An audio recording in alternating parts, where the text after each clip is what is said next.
Bom, essa semana a gente teve uma grande polêmica envolvendo uma foto minha com o presidente Jair Bolsonaro. E eu recebi muitas críticas de pessoas que eu admiro, respeito, gosto. Eu recebi uma avalanche, um massacre feito pelos jornais que tinham como objetivo principal me desmerecer para assim atacar o presidente Bolsonaro. E, bom, eu fiz algumas anotações aqui porque esse assunto, eu não quero esquecer nada do que eu gostaria de falar. Foi uma semana difícil para mim, foi uma semana que mexeu muito comigo, porque não é fácil ser atacado dessa maneira, especialmente com muitas, não só demérito e até humilhação, mas mentiras, muitas mentiras, né? Como é fácil mentir, né? Como é fácil, as pessoas mentem com muita facilidade. E o jornalismo brasileiro, na sua grande maioria, a gente tem assistido isso, eles não têm vergonha nenhuma de mentir, nenhuma. Eles erram dados, eles não se preocupam em realmente apurar as questões, eles simplesmente soltam um jornal com ódio, com raiva, atacando as pessoas, diminuindo as pessoas. E é incrível que essa é a liberdade, né? Liberdade, cada um pode escrever o que quiser, desmerecendo, humilhando as pessoas, quando nós estamos num mundo onde todo mundo, no politicamente correto, toma tantos cuidados em falar com as outras pessoas, você não pode falar, né? Não pode classificar, rotular as pessoas, e depois, quando é a seu favor, quando você é para você ou defender algo que você acredita, você pode sim humilhar, destruir a reputação de uma pessoa com um estalar de dedos. Na verdade, eu estou aqui para dar uma explicação para os meus seguidores, que apesar de me defenderem, né, as minhas redes sociais, elas cresceram, as minhas redes sociais tiveram muita movimentação, eu tive muito apoio dos meus seguidores. Não é a primeira vez que um vento forte vem balançar essa velha árvore de 50 anos, essa aroeira que está aqui. Mas claro que todo vendaval ele deixa prejuízos. As folhas caem, os belos frutos caem muitas vezes. O importante é que a raiz ela fica profunda, firme no solo. E eu fui constituído dessa maneira. Eu fui moldado dessa maneira.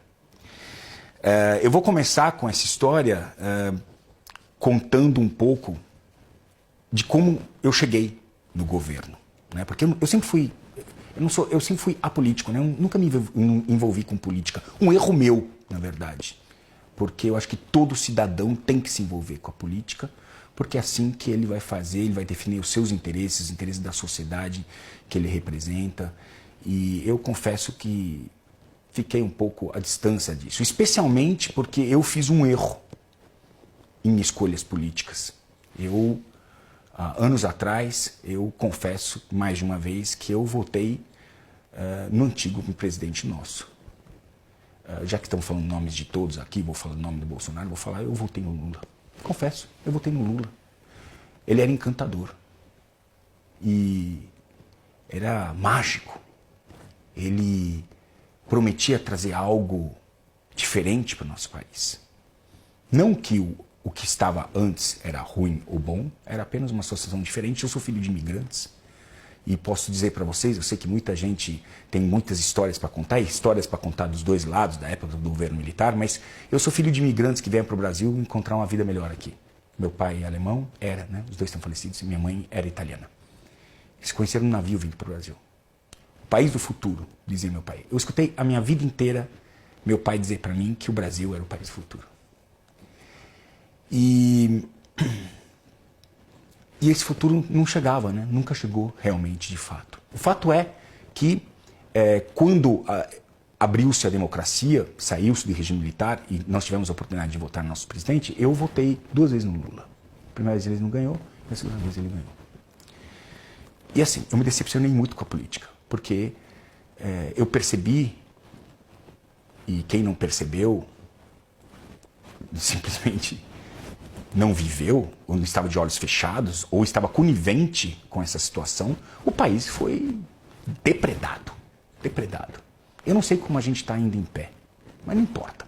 O fato é que a sociedade elegeu um novo presidente, eu nunca fui politizado, e eu procurei esse ano, como já tinha procurado no governo anterior a Embratur, né? Porque eu tenho um projeto para esse ano que vem, eu quero circular o Brasil durante 6 anos, nesse projeto chamado Biomas do Brasil, onde a minha ideia é resgatar o Brasil em todos os sentidos. Não só na conservação, todos os projetos de conservação que estão acontecendo no Brasil nesse momento, entender o Brasil, os seus parques nacionais, suas unidades de conservação, os seus povos indígenas, trazer essa questão também da cultura, porque eu acho que o homem, quando a gente fala em conservação, a gente tem que considerar o ser humano. Sem o ser humano, a palavra conservação não tem sentido, porque sem o ser humano, o planeta já está conservado. Sem a presença do ser humano, é ele que causa o impacto. Então, a palavra conservação exige a presença do ser humano. E hoje a gente tem, nosso grande desafio, no meu entendimento, é fazer com que o ser humano possa, nesse aumento exponencial, né, do número de habitantes, possa conviver em harmonia com o meio ambiente. Esse é o nosso grande desafio. E o nosso grande desafio também é a quantidade de alimentos, porque as pessoas comem e as pessoas esquecem de que elas se alimentam e precisa de campos para pastagens, e precisa de campos para agricultura, para alimentar todas essas bocas. Ninguém aqui faz fotossíntese. Ninguém faz fotossíntese, a não ser as plantas. Então, esse projeto que eu idealizei e que começa o ano que vem, eu fui até Embratur para tentar conseguir algum apoio deles, não dinheiro, um selo Embratur, que isso me ajudaria a buscar na iniciativa privada, melhoraria a cara do projeto. Pô, esse projeto é um projeto que tem selo Embratur, olha que legal. Me atenderam imediatamente. Foi difícil eu conseguir na outra gestão ser atendido pela Embratur. Aqui foi super fácil. Dei 2 telefonemas, falei quem eu era, falei que gostaria de conversar e fui convidado pelo presidente da Embratur para uma reunião onde eu expus o projeto. Ele falou, nossa, que projeto lindo. Puxa, seria tão legal a gente ter essas imagens aqui na Embratur. Eu falei, como assim? Eu falei, vocês têm tudo aqui, não tem? Não. As nossas imagens, os prestadores de serviço que prestavam imagens para a Embratur, os contratos eram temporários. Você tinha de uso de imagem, era limitado. A gente podia usar até um determinado tempo e depois perdia-se o direito. Que absurdo. Como assim? A Embratur não tem um stock image, não tem material sobre o Brasil, porque os direitos dos prestadores de serviço foram tomados de volta, né? O contrato acabou e aí teria que ser renovado, porque assim você ganha 2, 3, 4, 5 vezes, porque a gente sabe que essa foi a política anterior, e assim, não adianta a gente discutir, a gente sabe que foi isso. Né? Não adianta tampar o sol, né? Com a peneira, tampar os olhos. Você, só realmente um burro não entende o que está acontecendo no Brasil. Desculpa a sinceridade. Não é questão aqui de ser de esquerda, direita ou de centro. É simplesmente saber que existia um grande conluio no Brasil e que depredou o Brasil. E essa é uma das provas. Não tinha uma imagem. Eu falei, olha, todas as minhas imagens dos últimos anos, que são minhas, as minhas imagens brutas, são de vocês. Gratuitamente, sem ônus. São de vocês. O que eu vou fazer com aqueles tantos anos de imagens de Brasil maravilhosos que eu tenho? Eu já circulei o Brasil 2 vezes inteiro. Estou indo agora para a 3ª viagem. Quando eu soube que a Embratur não tinha imagens, eu consegui também uma audiência com o ministro da Educação, que me atendeu prontamente e eu falei, não sei se é a mesma coisa que a Embratur, mas eu gostaria muito de colaborar com todo esse material que agora vai ser produzido na expedição do Biomas, que eu quero que termine nas escolas. Eu vou fazer uma radiografia do país. Eu vou pegar cultura, fauna, flora, projetos de conservação. Cultura significa danças, culinária, os biomas, que são 6 no Brasil. O Brasil é um país continental. São 6 biomas. Não existe outro país que é verticalizado como o Brasil. Os grandes países são horizontalizados, ou estão no hemisfério norte ou no hemisfério sul. Nós não, nós temos dois hemisférios. Nós temos desde desertos a ilhas oceânicas, como eu já falei, e até grandes florestas tropicais. Eu quero que esse material termine nas escolas. É um material incrível que eu quero dar para vocês. Doar a vocês. Que vocês façam uso. Ficou todo mundo entusiasta. Eu acho que esse era o meu papel. Eu estou com 50 anos. Eu já passei por todas as emissoras brasileiras. Eu já cravei a minha bandeira nas TVs a cabo mais importantes de fauna, de bichos, de animais, de natureza. Que passo vou dar eu agora? Eu vou colaborar com o meu país. Sem ideologia. Eu vou colaborar com o meu país. O presidente soube disso. E num evento que eu acabei passando porque eu estava sendo acompanhado por uma deputada que estava me apresentando, né, e facilitando esses meus contatos, porque são todos ministros, né? O presidente me viu e me convidou para um almoço, onde tinham outras pessoas que assessoram, que trabalham com ele, e me convidou para um almoço. E nesse almoço eu fui comunicado que o presidente da Embratur tinha dito ao presidente que eu tinha oferecido todas essas imagens, e o presidente da Embratur quis me nomear como embaixador do ecoturismo brasileiro. O que o presidente fez foi ele que endossou essa nomeação. E eu queria dizer a respeito dessa nomeação, que fizeram tanta onda, que ela é apenas um título, não é um cargo. Eu não tenho salário, eu não estou registrado, eu não serei parte da equipe do governo. Não, eu sou simplesmente um cara que, por conhecer o Brasil como ninguém, e isso eu posso desafiar, como ninguém, e desculpa, com todo respeito, muito mais do que qualquer um que está sentado agora assistindo esse vídeo, isso eu posso assegurar com tranquilidade, porque são 20 anos que eu faço o que eu faço, são 17 anos de televisão e 25 anos que eu estou ligado a essa questão de viagem de natureza e de Brasil. Eu conheço o Brasil, a Amazônia e o Pantanal desde os 10 anos de idade, eu estou com 50. Tá? Então, assim, ninguém conhece o Brasil como eu conheço. Ninguém andou o Brasil inteiro. Você pode conhecer mais uma região ou outra, mas o Brasil inteiro, como eu conheço, ninguém conhece. Então, assim, eu tinha competência para receber esse título, que, na verdade, é um título igual. Olha, esse mesmo título vai ser convidado, nem sei se já foi aceito, Chitãozinho Chororó, o Medina, o Guga do tênis. Não é um cargo. É pegar representantes do Brasil que têm expressão conhecida lá fora, porque meus programas estão sendo veiculados lá fora, as pessoas fora do Brasil me conhecem, para representar e falar em nome do nosso país no ecoturismo, que é o que eu conheço. Não só porque eu viajo ao Brasil, mas porque hoje eu opero o ecoturismo. Hoje eu levo turistas para a Amazônia e para o Pantanal. O presidente Bolsonaro é o presidente do nosso país, pelo menos pelos próximos 4 anos. No mínimo pelos próximos 4 anos. E sim, ele e a equipe dele, eles são o governo. E são eles que estão fazendo as coisas pelo país. Você pode discordar ou concordar, pode gostar dele ou não, isso é problema seu, meu, enfim, não importa. Ah, eu gosto dele, que bom. Ah, eu não gosto dele. Ok, não está em questão isso. Está em questão que ele e a equipe dele que estão direcionando e capitaneando o nosso país mínimo pelos próximos 4 anos. Qual é a minha postura? Ficar sentado? Olhando, esperando, ou ir bater na porta, aceitar desafios e falar, eu posso ajudar o meu país. Que é isso que eu posso fazer. E neste campo, especificamente, eu posso. Eu posso ajudar muito o meu país. Eu falo perfeitamente 4 línguas. Eu sou um comunicador. Eu tenho imagens do nosso país, eu conheço o nosso país. E eu acho que o turismo, sim, é uma ferramenta para a conservação. Por que esperar se eu posso agir agora? Foi assim que eu aceitei esse desafio. Eu sabia que ia levar pedradas. Não sabia que as pessoas iam ser, né, os jornais tão baixos comigo. Baixos e mentirosos. Agora nós vamos explorar também esse aspecto. Mas eu quis, em primeiro lugar, explicar o porquê eu aceitei e o que é esse título.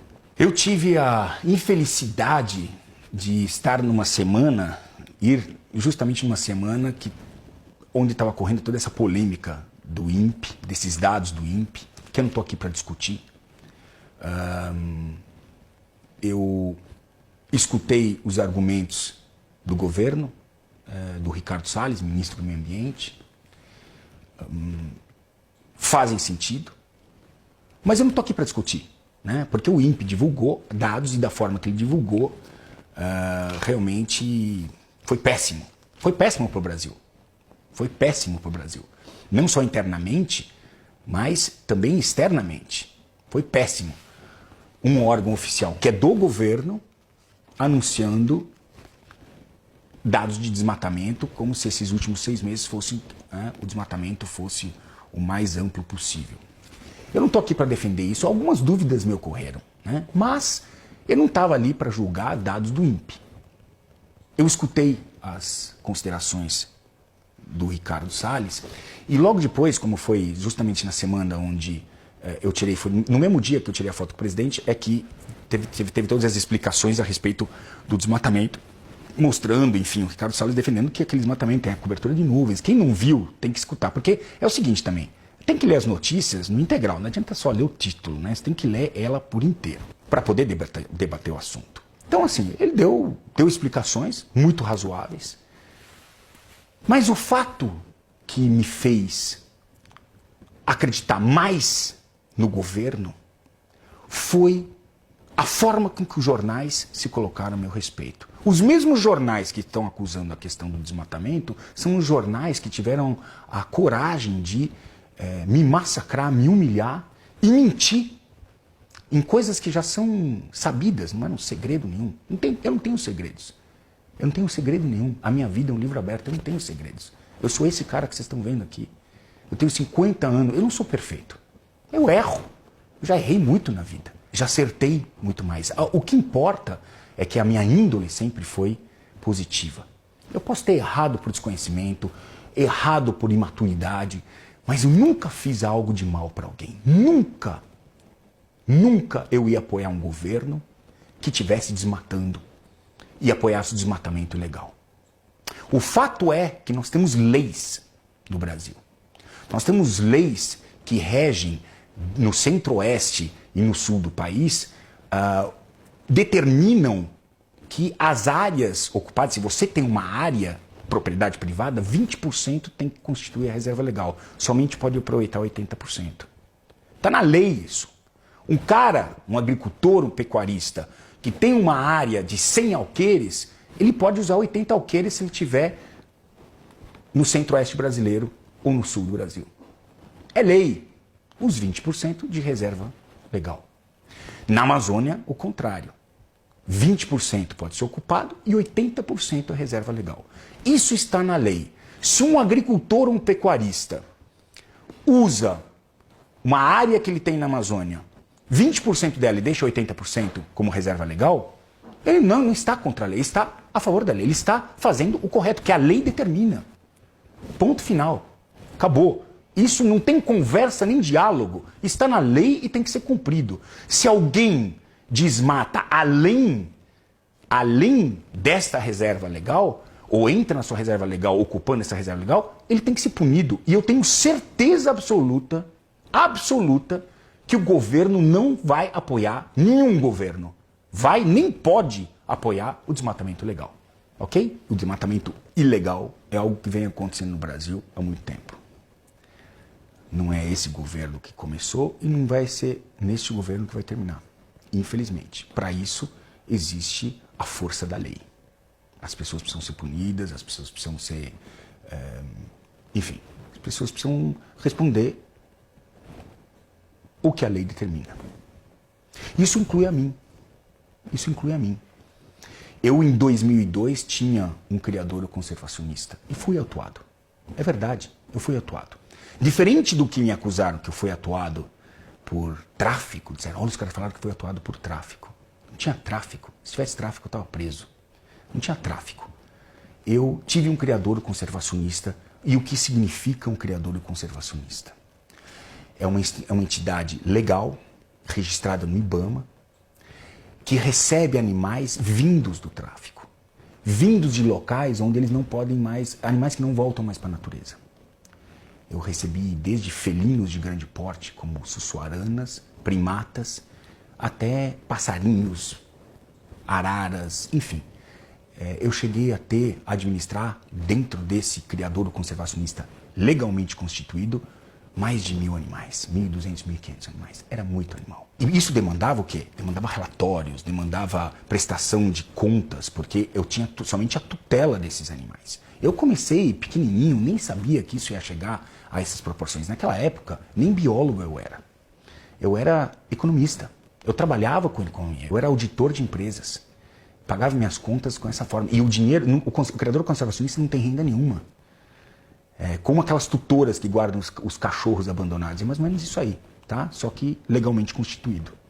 E por isso a Polícia Ambiental e o próprio IBAMA levavam animais para essa entidade.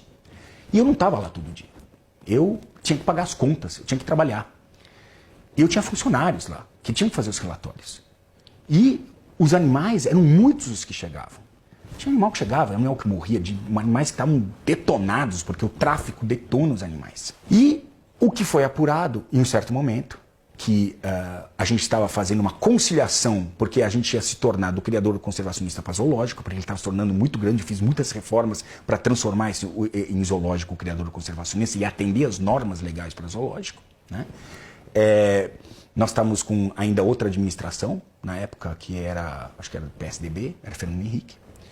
Foi nesse momento que houve a troca e entrou o PT. Eu sou apartidário, tá? Mas eu tenho que pontuar isso para ficar claro que desde que entrou essa nova gestão do PT, houve uma orientação no Brasil que os órgãos públicos fechassem todos os criadouros. Não era algo que você via num papel escrito uma ordem explícita, mas era uma orientação. Tanto que em 2002, de 2002 a 2005, foram fechados centenas de criadores conservacionistas.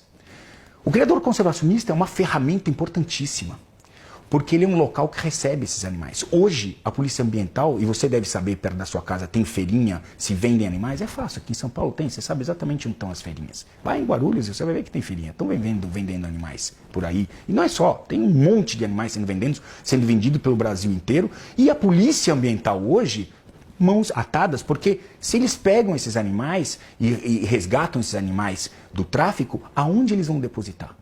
Aonde vão depositar esses animais? Os criadores conservacionistas foi a caça às bruxas. Quiseram fechar os criadores conservacionistas e os comerciais. Nós ficamos 15 anos sem criadores comerciais, que agora começaram novamente a pipocar. O criador comercial é uma ferramenta importantíssima. Você pode ser contra, a favor, não importa. É uma ferramenta importantíssima. Próprios sites, e se você é da área, você sabe o que eu estou falando, recomenda os criadores comerciais como ferramentas para combater o tráfico de animais silvestres. Tráfico é legal? Não, porque todo tráfico é ilegal. Então, eles foram fechados. Somente ficaram zoológicos, que, diga-se de passagem, né, muitos zoológicos públicos, eles não têm dinheiro.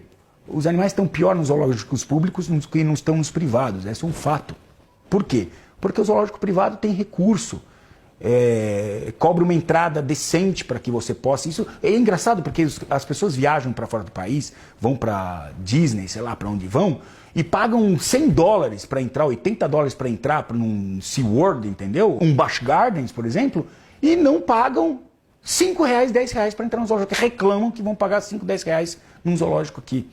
Como é que vocês mantêm um zoológico desse jeito? Enfim, acabaram com os criadores conservacionistas. E eu fui um daqueles naquele rolo. O que existia nos meus relatórios eram inconsistências de animais durante todos esses... foram quase 8, 9 anos de criadouro, que chegava um bicho direto, morriam animais, porque é natural, morria animal porque morre, porque os bichos chegam detonados. Aí você tem que fazer relatório de óbito, aí você tem que fazer, o veterinário tem que ir lá e fazer, como chama? Fazer autópsia. Cara, então assim, em 10 anos, quase 10 anos de criador, eu tive, acho que foram, no total, 200 e poucos animais que ou estavam no relatório ou não estavam no relatório, entendeu? Eram disparidades. E aí, em cima disso, um bom motivo para fechar um criador, em vez de fazer uma conciliação, né, de tudo isso, um criador que era importante a Casa da Tartaruga, era grande o criador. Então, vamos autuar, vamos fechar e vamos punir. E pegaram, fecharam o meu criador e levaram todos os animais, distribuíram os animais que não eram meus, era uma tutela, né? Eu era fiel depositário, levaram para vários outros lugares. E o que é mais engraçado é a questão do auto de infração. É como se fosse algo demoníaco, como o cara fez algo que tem que ser crucificado. Fui autuado. Como você certamente já levou uma multa de trânsito, isso incapacita você em dirigir? Você não pode mais dirigir? Você leva uma multa? Ou se você foi autuado pelo imposto de renda, então você não pode mais operar uma empresa? Não pode ser mais um cidadão? Então assim, foi um auto de infração, cara. Foi simplesmente um auto de infração. Burocrático, diga-se de passagem. De diferenças de relatórios. E, sim, foi autuado. Isso não tira a minha capacidade de entender, de compreender e o meu conhecimento. Foi simplesmente um auto de infração. Então, assim, mentira número 1 que colocaram, a inverdade a respeito da razão pelo qual foi autuado. Eu era um cara que trabalhava a favor da legalidade dos animais e não da ilegalidade. E a segunda coisa foi a questão do boto. Eu estou até hoje, eu faço parte da AMPA, que é uma instituição que está ligada ao INPA, de pesquisadores, que fazem todos os projetos de conservação, os estudos dos mamíferos aquáticos da Amazônia. Dentre eles, o boto vermelho ou boto rosa, como você conhece. O boto vermelho estava sendo massacrado durante 10 anos. Fizemos em 2015 um grupo que tinha como objetivo grupos de entidades ligadas que estudavam o boto, entre eles o Projeto Boto, o próprio INPA, AMPA, enfim. E chegamos à conclusão de que se a gente não tivesse imagens da morte de um boto, a gente nunca ia poder mostrar para as pessoas o que realmente estava acontecendo, porque é tudo feito no meio da floresta. Tudo desaparece no meio da floresta. Durante 3 anos a gente tentou se aproximar de uma comunidade. Essa história toda eu conto, tá, num vídeo que tá o link, vai estar aqui nesse vídeo, tem esse link que você pode acessar para entender essa história toda, mas porque aí houve um filme, tudo, enfim, aí vai entender melhor. Mas o fato é o seguinte, só para resumir, eu vou direto ao final, porque me acusaram de matar o boto e de ceder essas imagens ao Fantástico. Eu, junto com o meu câmera, o Negão, que está comigo há 17 anos, eu meti ele nessa roubada. Eu falei, cara, a gente conseguiu contato com uma comunidade que mata o boto. Mata o boto. Eu já sabia. Quem vê o filme e as imagens, quem vê as imagens sabe que não era a primeira vez que essa comunidade matava um boto. A forma que eles limparam o boto, fizeram alça para poder carregar, né? Porque um boto, como é que você pega um boto para carregar, tirar ele dentro de uma canoa? Fizeram alça dentro nas nadadeiras peitorais para poder carregar o boto. É gente que já sabia o que estava fazendo, limparam o boto em 3 minutos. Quando eu saí dali, voltei aquelas imagens, a gente não tinha ideia de onde que elas iam.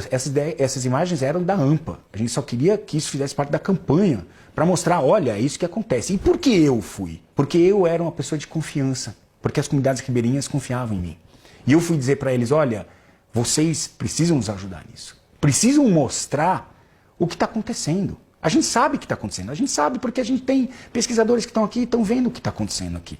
Né? Então, assim, vai sobrar um dia para vocês, porque os intermediários vão dizer que vocês estão fazendo a pesca da piracatinga. Eles matavam o boto para pescar a piracatinga, um peixe que nem era consumido no Brasil, era na Colômbia. Olha que absurdo. Eu sou sempre favorável às comunidades, mas não à custa do sangue do boto. Isso não. Eu acho que a comunidade tem que ter, porque eu conheço a Amazônia. Eu conheço as dificuldades da Amazônia. Eu sou favorável a eles. Eles têm o mesmo direito de ter um celular, botar um filho numa escola, que nós temos aqui. Mas nós estamos aqui julgando o que está acontecendo lá, sem conhecer a realidade amazônica. As nossas imagens foram fantásticas e, em um único dia, numa sexta-feira, antes que o programa fosse veiculado no domingo, o ministro da Pesca e do Meio Ambiente assinaram a moratória que hoje protege os botos, a moratória da pesca da piracatinga, proibindo a piracatinga no Brasil, a pesca dela e o comércio dela. Isso foi um grande avanço. E eu me orgulho disso que eu fiz. E aí vem um desgraçado que manipula as coisas, vai até a comunidade e a comunidade fala, não, se protege. Eu entendo eles. Não, ele veio aqui e pediu para matar o boto. Nas palavras dele, ele pediu, sim, eu queria ver a situação que eles praticavam. Ele pagou a gente. Eu voltei para aquela comunidade. Inclusive, nesse filme, eles mostram eu mostrando, porque o cara veio aqui e falou, você fez isso. Eu falei, vamos lá então. para ele falar na minha cara. E eu voltei para a comunidade, que eu amo, adoro essa comunidade, acho que eles são heróis, ok? Quero deixar claro. Só que assim, gente simples. E que virou, para mim, eu falei, quanto que eu paguei? R$100. R$100 eu paguei pela morte do boto. É isso que custa a vida de um boto na Amazônia? R$100? R$100 eu paguei para o barqueiro me levar até onde a situação ia acontecer. Eu explico melhor tudo isso dentro desse vídeo, ok? Que está aqui, você vai entender toda essa polêmica, toda essa história do boto, mas assim, de novo a história do matador de boto. Sendo que a própria revista Veja fez uma entrevista com o diretor falou que nunca ele acusou o Richard de matar o boto. Mais do que isso, os 4 institutos, os quais um deles eu estou vinculado até hoje, saíram em defesa com uma nota que vocês vão ver dentro dessa minha explicação, dizendo que eu fui um herói. E eu me orgulho disso pra cacete. Porque a situação que eu passei ali, ninguém, a não ser eu, o Negão, vamos saber o que nós passamos. Ninguém. Ok? Isso mudou a lei do país, eu tenho orgulho de ter colaborado com isso. Então, eu vou terminar essa história, né? Espero que vocês assistam o negócio do boto, que é muito interessante, né? Para vocês entenderem como tudo pode ser manipulado, né? Agradecendo esses jornais que soltaram essas mentiras todas, porque isso me deu mais segurança de poder trabalhar a favor do meu país ao lado desse governo que hoje está empossado legalmente. Me deram mais força porque vocês, me destruindo e mentindo, me fizeram pensar que tudo que vocês falam do atual governo talvez sejam mentiras também, cara. Calúnias, desmerecendo um governo que está tentando fazer as coisas. Eu não estou aqui para defender e passar pano para ninguém, ok? Porque eu não tenho cargo político. Eu não tenho cargo político. Eu não estou aqui como político. Eu estou aqui como um cara que é um ser humano, que vive nesse planeta, que erra como todos vocês, que conhece a Amazônia mais do que qualquer um que está sentado desse outro lado, com todo respeito. Se você é seguidor, se você gosta de mim ou não gosta, não importa, eu truco você, eu conheço a Amazônia muito mais do que você.